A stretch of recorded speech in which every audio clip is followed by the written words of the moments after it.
Here in Arizona, we've got pollen, we've got dust in the air, just sun and wind all the time, so an air filter is really handy.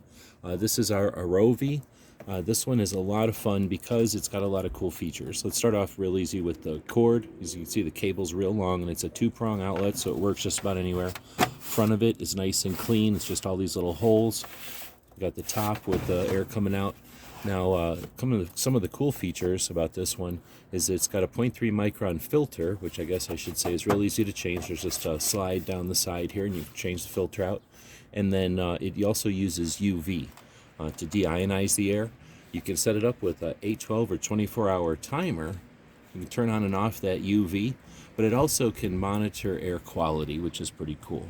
I don't know if I mentioned it has a really slow and quiet sleep mode as well. So if you're in a low noise environment, you can still have it running. The AROEVE, that's why we use it here in Arizona. Hope this helps.